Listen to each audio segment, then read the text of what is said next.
Hello students. अब हम अरावली पर्वत श्रृंखला का अध्ययन करेंगे। अरावली पर्वत जो प्रदेश है राजस्थान के लगभग बीच में से पाया जाता है। ये प्रमुख पर्वतीय प्रदेश है और राजस्थान राज्य का एक विशिष्ट प्रदेश भी है। अरावली विश्व की सबसे प्राचीनतम पर्वतमाला है जो राज्य में एक कणवत रूप से उत्तर पूर्व से दक्षिणी पश्चिम तक फैली हुई है। उत्तर में ये दिल्ली से प्रारंभ होकर के गुजरात में पालनपुर तक लगभग 692 किलोमीटर की लंबाई तक फैली हुई है। यह श्रेणी राजस्थान में उत्तर पूर्व में खेतड़ी से दक्षिणी पश्चिम में खेड़ा बर्मा तक लगभग 550 किलोमीटर लंबाई में, यानी अरावली पर्वतमाला की कुल लंबाई 692 है और राजस्थान में इसकी जो लंबाई है वो 550 किलोमीटर है। अरावली प्रदेश का विस्तार राज्य के 7 जिलों में सिरोही, उदयपुर, राजसमंद, अजमेर, जयपुर, दौसा और अलवर में है। मुख्य अरावली श्रृंखला 7 जिलों में फैली हुई है और इसकी कुछ ब्रांचें हैं वो दूसरे अन्य जिलों में भी, जैसे सीकर के नीम कथानक तक जाती हैं, झुंझुनू के खेतड़ी तक भी इसकी ब्रांचें चली जाती हैं। अरावली पर्वत श्रेणी मात्र एक विशिष्ट भौगोलिक प्रदेश ही नहीं है, अपितु एक राज्य को अनेक प्रकार से प्रभावित करता है। राजस्थान के लिए अरावली पर्वत श्रेणी का जो विशेष महत्व है, यानी अरावली पर्वत श्रेणी के राज्य पर क्या क्या प्रभाव पड़ते हैं या अरावली पर्वत श्रेणी का राज्य को क्या फ़ायदा है, ये प्रश्न भी आपसे पूछा जा सकता है। तो अरावली श्रेणी का जो राज्य को फायदा वो है, ये पर्वत श्रेणियाँ राज्य को 2 विशिष्ट भौगोलिक प्रदेशों अर्थात मरुस्थलीय एवं गैर मरुस्थलीय में विभक्त करती हैं। अरावली पर्वत श्रेणियाँ सदैव से ही हमारे जो मरुस्थलीय विस्तार है उसका पूर्व की तरफ जो विस्तार है उसको रोकने की कोशिश करती हैं। अरावली पर्वत श्रेणी अनेक नदियों जैसे बनास है, बेड़च है, लूनी, खारी, कोठारी, सूकड़ी, साबरमती, माही आदि नदियों का उद्गम स्थल है। अरावली पर्वत श्रेणी एक प्रमुख जल विभाजक है जिसके दोनों ओर पूर्व और पश्चिम से नदियां निकलती हैं। अरावली पर्वतमाला वन आच्छादित है, यहाँ वन्य जीवन की शरण स्थली है।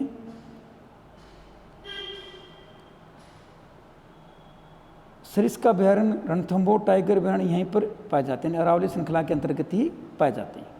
अरावली पर्वतीय क्षेत्र में अनेक जिले हैं जो न केवल पेयजल एवं सिंचाई जल उपलब्ध कराती हैं अपितु पर्यटन के लिए भी प्रसिद्ध हैं। प्रमुख जिले जयसमंद, फतेह सागर, पिछोला, बालसमंद, सिलीसेड, अन्ना सागर, फाई सागर, स्वरूप सागर आदि हैं। अरावली पर्वत का सर्वाधिक प्रभाव राज्य की जलवायु पर होता है। दक्षिणी पश्चिमी मानसून की दिशा के समानांतर फैले होने के कारण यहाँ मानसून बिना वर्षा चले जाते हैं। ये हमारे लिए अरावली का नुकसान है। कई बार फायदे पूछे जाते हैं तो कभी कभी प्रश्न के अंदर हानि भी पूछी जा सकती है। तो अरावली पर्वतमाला का जो हानि है वो ये है कि अरावली पर्वतमाला की जो स्थिति है वो दक्षिणी पश्चिमी मानसून के समानांतर है, जिसके कारण बादल यहाँ से बिना वर्षे ही चले जाते हैं। इस पर्वत श्रेणी में प्राकृतिक संरचना के कारण यहाँ पर आबू पर्वत कई प्रमुख पर्यटक स्थल पाए जाते हैं। यहाँ पर अनेक प्रकार के किले, मंदिर, झीलें, अभयारण्य देश विदेश में पर्यटकों को आकर्षित करते हैं, यानी पर्यटन का भी प्रमुख क्षेत्र है। अरावली प्रदेश को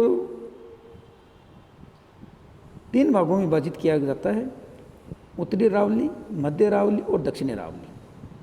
सबसे पहले आपकी दक्षिणी अरावली। दक्षिणी अरावली में इसमें सिरोही, उदयपुर और राजसमंद जिले सम्मिलित हैं। वास्तव में यह प्रदेश पूर्णतः पर्वतीय प्रदेश है जहाँ अरावली की पर्वत श्रेणी अत्यधिक सघन एवं उच्चता लिए हुए हैं। सिरोही जिले में आबू सिरोही श्रेणी में अनेक पहाड़ियाँ और शिखर हैं। आबू पर्वत 19 किलोमीटर लंबा और 8 किलोमीटर चौड़ा है जो समुद्र तल से 1200 मीटर ऊंचा है। उड़िया पठार आबू पर्वत से 160 मीटर ऊंचा है। आबू श्रेणी के उत्तर में गुरु शिखर पर्वत है पाया जाता है जो कि राजस्थान का सर्वोच्च शिखर है जिसकी ऊंचाई 1722 मीटर है। ये स्पेशल नोट करने योग्य है कि राजस्थान की सबसे ऊंची पर्वत शिखर कौन सा है? गुरु शिखर, जो 1722 मीटर ऊंचा है। यहाँ की अन्य श्रेणियाँ शेर, अचलगढ़, देलवाड़ा, आबू, ऋषिकेश हैं। उदयपुर राजसमंद क्षेत्र में सर्वोच्च शिखर जरगा पर्वत है जिसकी ऊंचाई 1431 मीटर है। अन्य श्रेणी में कुंभलगढ़, लीलागढ़, नागपानी, कमलनाथ की पहाड़ियाँ, सज्जनगढ़ है। उदयपुर के उत्तर पश्चिम में कुंभलगढ़ गोगुंदा के बीच का पठार बोराट के पठार के नाम से जाना जाता है। मेवाड़ पर्वतीय क्षेत्र में अन्य पहाड़ियाँ सायरा, गोगुंदा, काठरा और ऋषभदेव हैं। जयसमंद झील के पूर्व में विच्छेदित एवं अपरतित लसाड़िया का पठार है। कुछ पहाड़ी स्कंद उदयपुर बेसिन को घेरे हुए जिन्हें गिरवा कहा जाता है। आप ये ध्यान रखेंगे बोराट का पठार किसे कहते हैं, लसाड़िया का पठार कहाँ पर पाया जाता है और गिरवा किसे कह जाते हैं। ये प्रश्न जो 1 नंबर वाले आपके सवाल हैं उसमें इनके आने की पॉसिबिलिटी बहुत अधिक रहती है।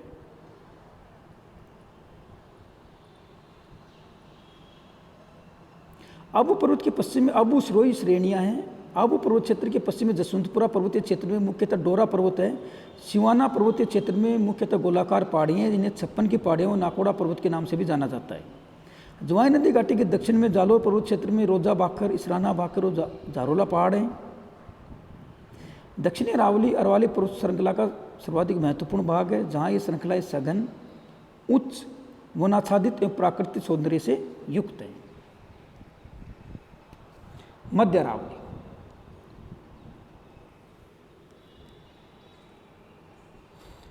ये क्षेत्र मुख्यतः अजमेर जिले में फैला है। मध्य अरावली में एक और पर्वतीय श्रेणियां हैं, तो दूसरी ओर संकीर्ण घाटियां और समतल स्थल भी स्थित हैं।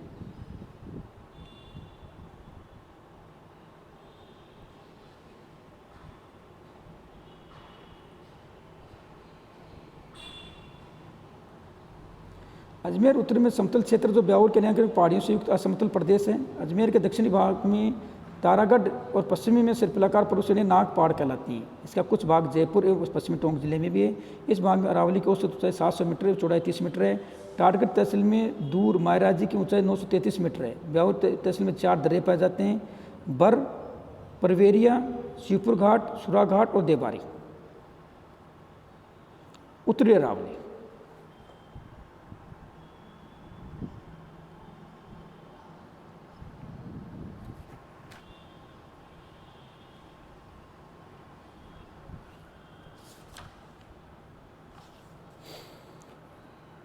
तो मध्य अरावली जो है उसमें मुख्यतः अजमेर जिला है। मध्य अरावली के अंतर्गत मुख्यतः आपका अजमेर जिला आता है। इसके अलावा जयपुर और टोंक जिले का भी कुछ भाग आता है। इस पर्वत श्रेणी की सर्वाधिक जो ऊंची चोटी है वो तारागढ़ है। तारागढ़ के अंदर तारागढ़ का किला भी है। दूसरी पुष्कर के पास में एक नाग पहाड़ी है। इसमें मुख्यतः कुछ दर्रे पाए जाते हैं, यानी पहाड़ियों के बीच, ऊंची पहाड़ियों के बीच में कुछ नीचे वाले भाग जो होते हैं उनको दर्रे कहा जाता है। ये दर्रे मुख्यतः ट्रांसपोर्ट या आवागमन के काम में आते। बर है जिसमें बर, परवेरिया, शिवपुर घाट, सुरा घाट और देबारी। फिर तीसरा इसका भाग है उत्तरी अरावली। इस क्षेत्र का विस्तार जयपुर, दौसा और अलवर जिलों में। यहाँ अरावली श्रृंखला अनुवर्त न होकर के दूर दूर होती जाती है, यानी यहाँ पर अरावली जो श्रृंखला है वो कंटिन्यूस फॉर्म में नहीं है, लगातार फॉर्म में नहीं है, बल्कि बीच बीच में इसकी जो पहाड़ियाँ हैं वो बिखरी हुई पाई जाती हैं। इनमें शेखावटी की पहाड़ियाँ, तोरावटी की पहाड़ियाँ तथा जयपुर अलवर की पहाड़ियाँ सम्मिलित हैं। सांबर गैप के पश्चात अरावली उत्तर पूर्व की ओर पलखेत और खेतड़ी श्रेणी के रूप में विस्तृत है, जबकि उत्तरी पश्चिम की श्रृंखला शेखावटी और इससे पूर्व की तोरावटी पहाड़ियाँ कहलाती हैं। तोरावटी और अलवर की श्रृंखलाएँ समानांतर पहाड़ी क्रम में हैं। शिखर में रघुनाथगढ़ शिखर सबसे ऊँचा है। जयपुर में प्रमुख पर्वत शिखर खो है। खो, बाबाई, जयगढ़, नारगढ़, बरवाड़ा, मनोहरपुरा आदि। अलवर में पुनः अरावली श्रेणी का सघन विस्तार है। यहाँ के प्रमुख शिखर भानगढ़, सिरावास, अलवर किला, बैराठ, बिलाली हैं। संपूर्ण रूप से उत्तरी अरावली प्रदेश विविध भू आकृतियों से युक्त है। इस प्रकार से उत्तरी अरावली का जो क्षेत्र है वो जयपुर, दौसा और अलवर जिलों में फैला हुआ है।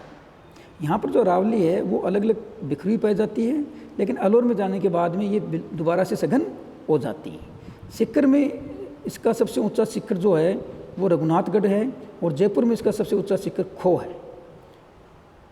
अलवर में भानगढ़, सिरावास, अलवर किला, बैराठ, बिलाली आदि प्रमुख हैं। तो इस प्रकार हम कह सकते हैं कि जो अरावली पर्वतीय प्रदेश है ये राजस्थान का एक वशिष्ठकृत प्रदेश है। ये विश्व की सबसे प्राचीनतम पर्वतमाला है। प्री कार्बोनियन युग में इसका निर्माण हुआ था और इसके अंदर राजस्थान के अनेक खनिज, आदिवासियों का रहवास, अनेक पशु पक्षियों का आवास और हमारा सघन वनस्पति यहाँ पर पाई जाती है। अरावली पर्वत का सबसे जो उपयुक्त जो महत्व है वो है मरुस्थलीय प्रदेश के विस्तार को रोकना। जो मरुस्थलीय प्रदेश का जो विस्तार है उसको रोकने में अरावली बड़ा महत्वपूर्ण है, जिसके कारण हमारा मरुस्थलीय प्रदेश जो है उसका विस्तार पूर्व की तरफ नहीं हो पा रहा है। इसके एकमात्र जो हानि है वो ये है कि ये अरावली पर्वतमाला उत्तर पश्चिम मानसून के समानांतर है, जिसके कारण जो मानसूनी हवाएं हैं वो इसके पैरेलल होकर के निकल जाती है। जो मानसूनी हवाएं हैं वो क्या होती हैं, इसके पैरेलल होकर के निकल जाती हैं, जिसके कारण हमारे यहाँ बारिश नहीं होती। अब आप मैप के अंदर भी इसको देख सकते हैं अरावली क्षेत्र को, जिसके अंदर आपको अलग अलग क्षेत्रों की ऊंचाई दिखाई गई है, जिसमें स्पष्ट रूप से दिखाया गया है कि उत्तर के दक्षिण का जो भाग है, दक्षिण की तरफ का जो भाग है, वहाँ पर इसकी ऊंचाई बहुत अधिक है और उत्तर की तरफ इसकी ऊंचाई क्या है, कम पाई जाती है। तो ये था हमारा अरावली पर्वतीय प्रदेश। अब नेक्स्ट वीडियो में हम पूर्वी मैदान और दक्षिणी पूर्वी पठार के बारे में चर्चा करेंगे।